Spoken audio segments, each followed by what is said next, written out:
ఓ నమో శ్రీ లక్ష్మీ వెంకటేశ్వరాయ శ్రీ మహాగణాధిపతి నమ. ఉగ్రం వీరం మహావిష్ణుం జ్వలంతం సర్వతోముఖం నృసింహం భీషణం భద్రం మృత్యుర్నమామ్యహం. ప్రేక్షకులు నమస్కారాలు తెలియజేస్తూ మనం జూలై మాసంలో మన రాశులకు ఎలా ఉంటాయో తెలుసుకుందాం. జూలై మాసంలో గ్రహాల యొక్క పరిస్థితి ఎలా ఉన్నది, ఏ గ్రహాలు ఎక్కడున్నాయి తెలుసుకుని మనం ఒక్కొక్క రాశి గురించి కూడా తెలుసుకుందాం. అయితే మరి జూలై మాసంలో గ్రహాలన్నీ ఎక్కడున్నాయా అంటే మిథున రాశిలోకి వచ్చేటప్పటికి గురుడు రవి మిథున రాశిలో ఉన్నారు. వృషభ రాశిలో శుక్రుడు ఉన్నాడు.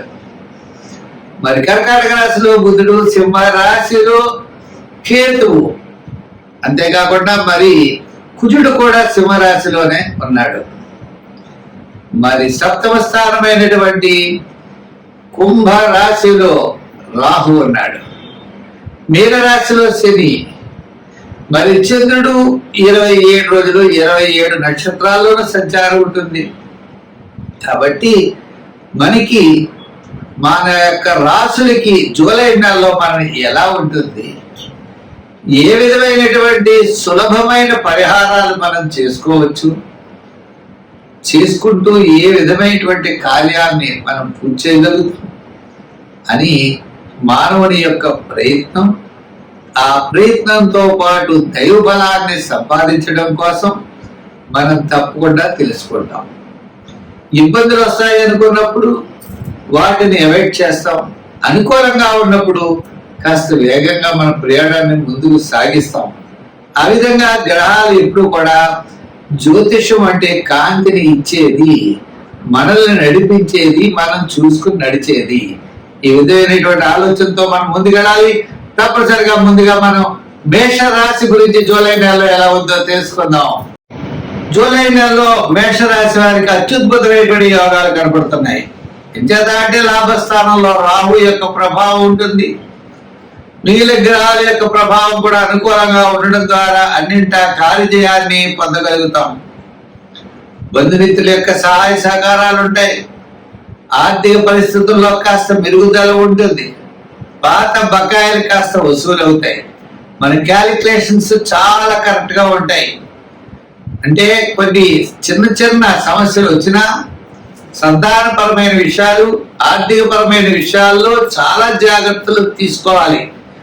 ఎందుచేత అంటే గురుడు తృతీయ స్థాన సంచారం కాబట్టి ఆ తృతీయ స్థాన సంచార గురుడు వలన మనకి అనుకూలమైనటువంటి ఫలితాలు ఉండవు. కాబట్టి మనం జాగ్రత్తలు తీసుకోవాలి. కానీ మిగిలినటువంటి గ్రహాల్లో మనకి ద్వితీయ స్థానంలో ఉన్నటువంటి శుక్రుడు విందు వినోదాల్లో మనం పాల్గొనేటట్టుగా చూస్తాడు. మన యొక్క క్యాలిక్యులేషన్స్ అన్ని కూడా చాలా కరెక్ట్ గా ఉంటాయి. చతుర్థ బుధుడు కూడా ఇబ్బంది లేదు. లాభంలో ఉన్నటువంటి రాహు యొక్క అనుకూలత మనకు విశేషమైనటువంటి ఫలితాలని ఇస్తుంది. తద్వారా కొన్ని ముఖ్యమైనటువంటి నిర్ణయాలు మనం తీసుకోవడం జరుగుతుంది. విద్యార్థులు గత నెల కంటే ఈ నెల అనుకూలంగా విద్యార్థులకు ఉంటుంది. ఉద్యోగస్తులకు కూడా అనుకూలమైనటువంటి ఫలితాలు ఉంటాయి. ఇచ్చేత తృతీయంలో ఉన్నాడు రవి. ఆ తృతీయంలో ఉన్నటువంటి రవి వల్ల ఆత్మవిశ్వాసం, దృఢమైన విశ్వాసంతో మనం ఖచ్చితంగా కార్యజయాన్ని మనం పొందగలం. ఉద్యోగపరమైన సమస్యలు తగ్గుతాయి. నిరుద్యోగులకు స్వల్పమైన అవకాశాలు ఉంటాయి. అధికారుల యొక్క మెప్పు పొందుతారు. కోర్టు వ్యవహారాలు లాభిస్తాయి. ప్రభుత్వ సంబంధమైన అనుమతులు ఈ రాశి వారికి లభిస్తాయి. వ్యాపారపరమైనగా ఎలక్ట్రానిక్స్ వారికి, షేర్స్ వారికి, ఐటీ రంగం వారికి వీరందరికీ కూడా చాలా అనుకూలంగా ఉన్నది. మనకి జూలై నెల ఈ మేషరాశి వారికి అనుకూలమైనటువంటి ఫలితాలు సూచిస్తున్నాయి. శని భగవానుడు ఆయన యొక్క ప్రభావం ఏళ్ళలో ఉన్న కారణం చేత శనివార నియమాలు పెట్టుకోవాలి. దానాల్లో తిలదానం చెయ్యాలి. అవకాశం ఉన్నప్పుడు కాలి యొక్క మట్టె, రెండవది నల్ల గొడ్డ,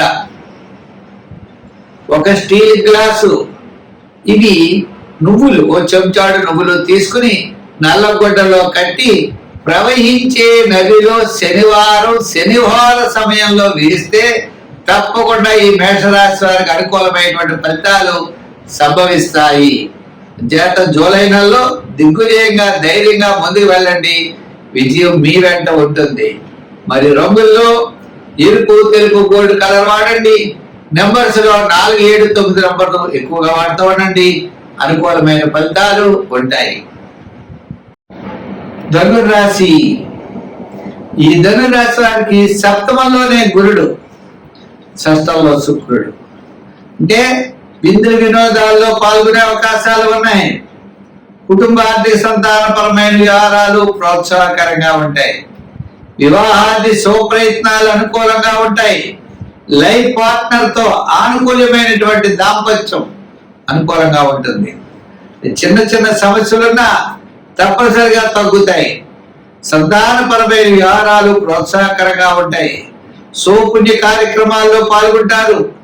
శివక్షేత్రాలను దర్శిస్తారు. ఆధ్యాత్మికమైన చింతన పెరుగుతుంది. పబ్లిక్ లో రిలేషన్స్ పెరుగుతాయి. సంతానపరమైనటువంటి అభివృద్ధితో పాటు గౌరవ మర్యాదలు కూడా మీకు పెరిగే అవకాశాలు ఉన్నాయి. రాజకీయ పరంగా కాస్త గుర్తింపు ఉంటుంది.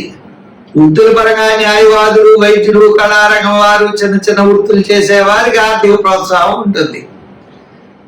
వ్యాపార పరంగా కూడా finance, general, kirana, medical, shares, IT రంగం వారికి, చేతి వృత్తి పని వారికి, మెడికల్, గృహోపకరణాల వారికి కాస్త అనుకూలంగా ఉన్నది.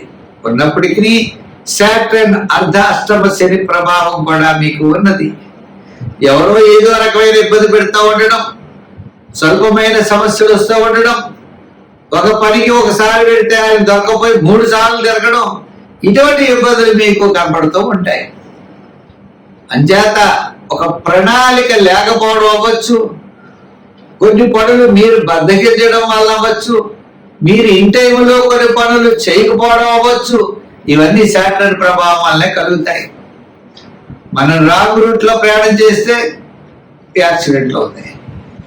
అంచేత మనం కరెక్ట్ రూట్ లో వెళ్ళాలి. అంతేగాని శని ప్రభావం అనుకోకూడదు. ఎక్కడ పడితే అక్కడ సంతకాలు పెట్టడం, అధికారులు కూడా ఏమీ చూడకుండా సంతకాలు పెట్టడం, గతంలో జరిగింది ఇప్పుడు జరుగుతుందని అనుకోవడం, ఇవన్నీ కూడా అవివేకం అవుతాయి. ఇటువంటి తెలివి తక్కువ పనులు మాత్రం ఈ రాశి వారు ఎటువంటి పరిస్థితుల్లోనూ చేయకూడదు. రాంగ్ డెసిషన్ ఎప్పుడు తీసుకోకూడదు.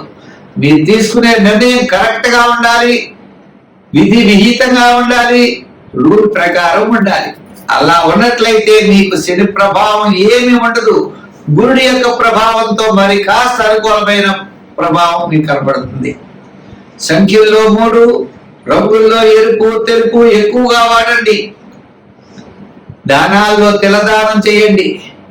వారాల్లో సోమవారం చేయండి. సోమవారం చేస్తూ మీరు తప్పనిసరిగా మరి జమ్మి చెట్టు చుట్టూ ప్రదర్శనలు చేయండి. తిలదానం తప్పనిసరిగా చేస్తూ ఉండండి. నల్లని వస్త్రం కూడా ఇవ్వండి. శని భగవానుడికి శనివారం అభిషేకం చేసి నల్లని వస్త్రాన్ని కప్పండి. తద్వారా విశేషమైనటువంటి ఫలితాలు మీకు ఉంటాయి. స్వస్తి.